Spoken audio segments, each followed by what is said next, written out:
On to Chapter 2, Managerial Functions Related to Governance. We're going to talk a bit about management here. Most of you should have had Business 101, so you should have a good foundation. So what are the four functions of management? Planning, organizing, leading, and evaluating. Whenever we do anything, we want to evaluate it at the end because if it wasn't worthwhile, if we didn't see some return on the investment, why continue to do it? Some purposes, benefits of planning. You want to be proactive rather than reactive. A good example is the COVID-19. I don't think any of us were prepared for it. So we were very reactive versus being proactive. We want to initiate and influence favorable outcomes, exert more control over the organization's destiny, adopt a more systematic approach to change. When you have a system, it's easier to embrace change. A lot of people have trouble with change. Improve financial performance. Of course, it's always about the bottom line, right? Use resources effectively, increase awareness of the operating environment, improve the organizational control and coordination of activities, and develop teamwork. Yeah, we just said there was resistance to plan. Some people resist plan efforts to plan. We've always done it this way. It's always worked before. We've done it a million times before. No one looks at these things. Can lead to a lack of planning ability and intimidation. So types of plans, there's short term, which are for projects or events within 1 to 3 years. Long term is over 3 years in the future, covering over 3 years. Standing in place and consulted as certain events repeat, and single use, like hopefully our COVID-19 planning, what we've planned thus far.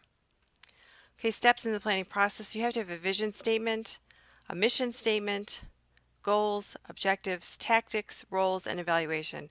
Now, depending on how detailed the plan that we're making is, we may or not include all of these, but you should at least be thinking about them. So let's take a look at what they are. A vision statement is a statement of your organization will become future aspirations to be the best team in the NFL. A mission statement describes who we are and what we do. Use concise terms and language understandable to people both inside and outside the organization. What are our goals and objectives? Goals are broad statements. They're qualitative in nature, meaning number based, providing general direction to sports organizations, and they are achievable. Objectives, however, are quantitative statements.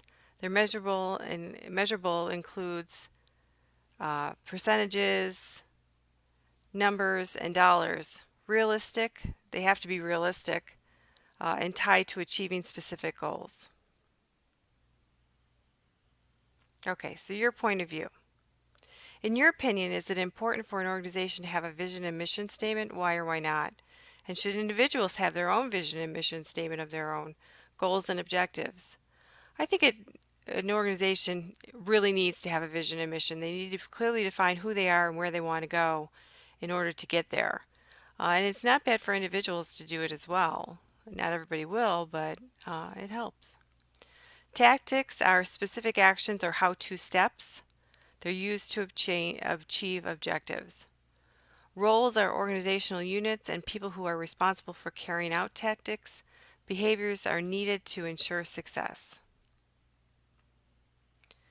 So evaluation of our planning process, sports managers must check they are fulfilling the organization's mission statement.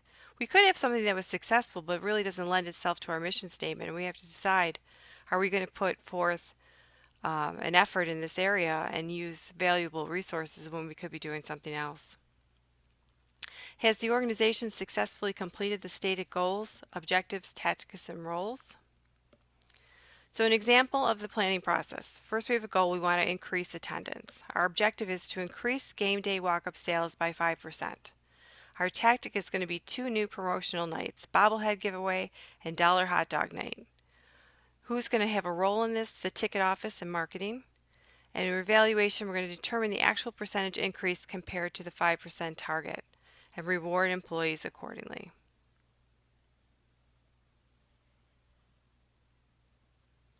Organizing is the process of delegating and coordinating tasks and resources to achieve objectives.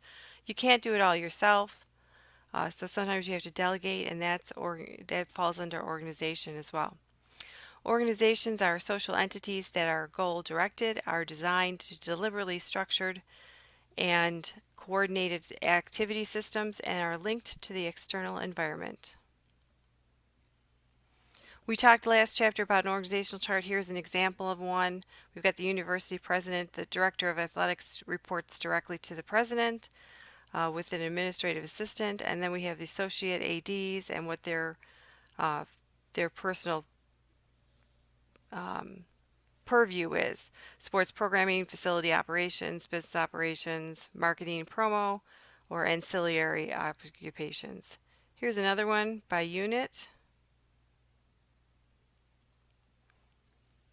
which I hope you get. There's not one organizational chart that you can plunk every company into. It just doesn't work that way.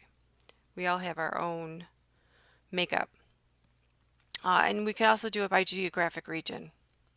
Like somebody like the Olympics would probably do it by region. It's Europe, Asia, North America, South America, etc.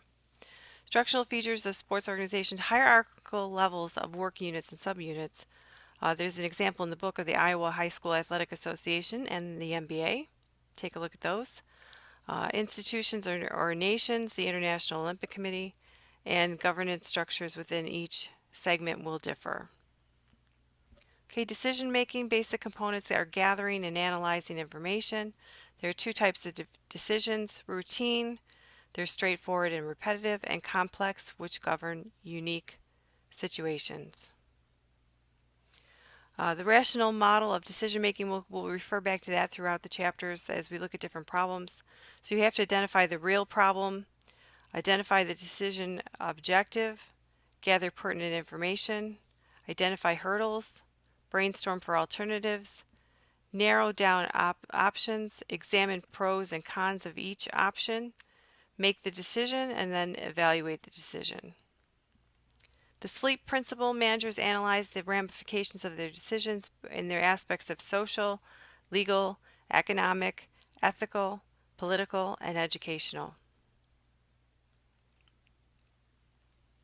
The role of decision making in sport governance: decisions can have far-reaching implications, can shape the organization's directions, are open to public scrutiny, and require a concrete method.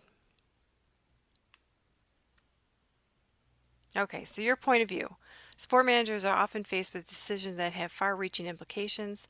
Their decisions are open to public scrutiny and media discussion.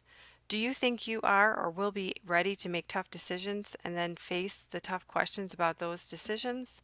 And how will you get ready? Okay, on to chapter 3.